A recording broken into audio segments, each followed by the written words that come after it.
नमस्ते विद्यार्थी मित्रों।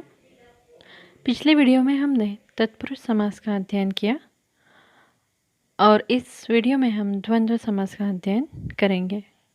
उभय पद प्रधान द्वंद्व।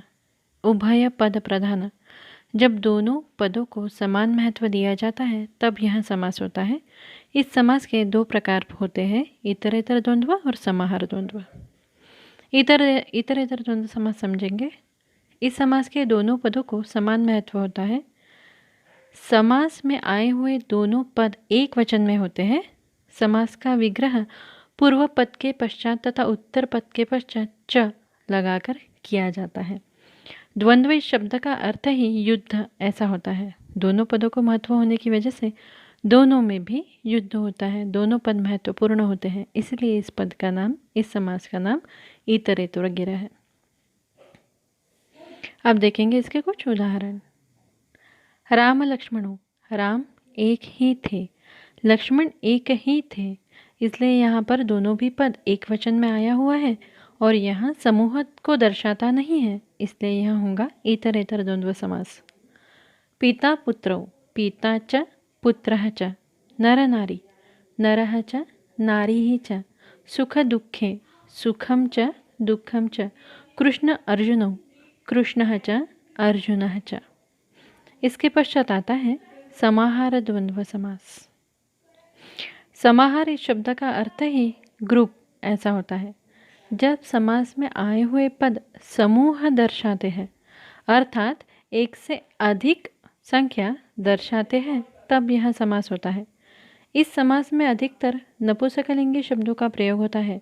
इसका अर्थ ऐसा नहीं कि पुल्लिंगी और स्त्रीलिंगी का नहीं होता, वह भी होते हैं, लेकिन अधिकतर नपुंसकलिंगी होते हैं। अब देखेंगे उदाहरण। पाणी पादम, पाणी मतलब हाथ और पादम मतलब पैर। दो होते हैं, हाथ भी दो होते हैं और पैर भी दो होते हैं, इसलिए पाणी च पादौ च। दास दासीम, दासी च दासम च। एक दासी और एक दास ऐसा नहीं होता है, तो उनका समूह होता है। गवाश्वम, गव मतलब गावः च अश्वा च। गाव मतलब गैया और अश्वा घोड़े।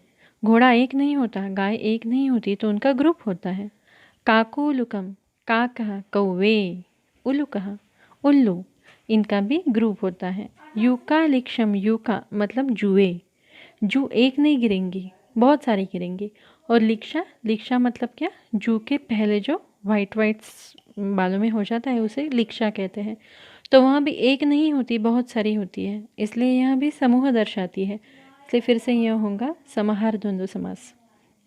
यह दोनों भी समास आपको ख्याल में आ गए होंगे और उनका भेद भी आपको ख्याल में आ गया होगा, ऐसा मुझे लगता है। इतरेतर द्वंद्व समास में एक वचन का प्रयोग होता है, जबकि समाहार द्वंद्व समास में समूहवाचक शब्दों का प्रयोग होता है।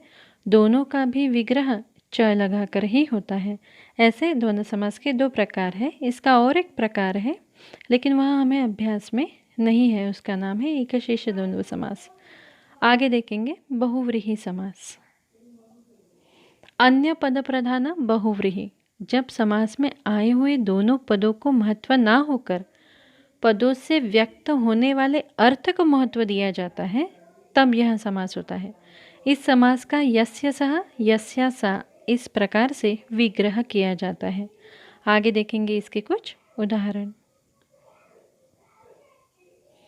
लंबोदर, लंब, लंब मतलब बहुत बड़ा, उदरम मतलब पेट, जिसका बहुत बड़ा पेट है।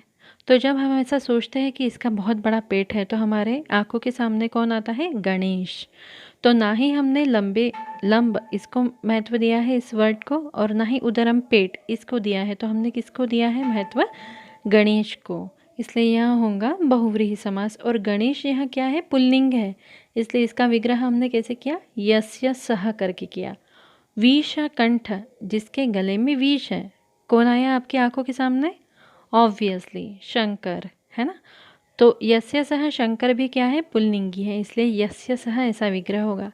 गदा पाणौ, जिसके हाथ में गदा है, कौन आता है आपके सामने, एक तो भीम आता है और दूसरा हनुमान। यह दोनों भी पुल्लिंग है, इसलिए इसका विग्रह होगा यस्य सह लगाकर।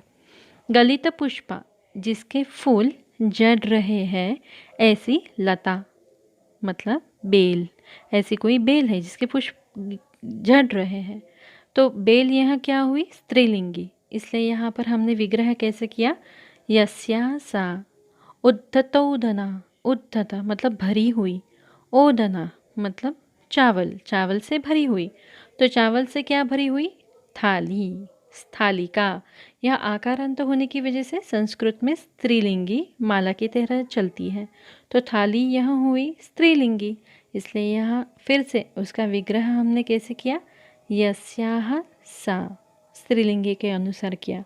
आप ऊपर सारे शब्दों में देख सकते हैं कि हमने दोनों भी पदों को महत्व नहीं दिया है, उसमें से व्यक्त हुए अर्थ को महत्व दिया है, इसलिए यह होता है बहुव्रीहि समास। यहाँ पर हमने बहुव्रीहि समास तक अध्ययन किया। बहुव्रीहि समास यहाँ पर खत्म नहीं होता है, इसके आगे भी उसके अनेक प्रकार होते हैं, वह हम आगे के वीडियो में देखेंगे। अगर आपको कोई डिफ़िकल्टी है तो आप मुझे पूछ सकते हो।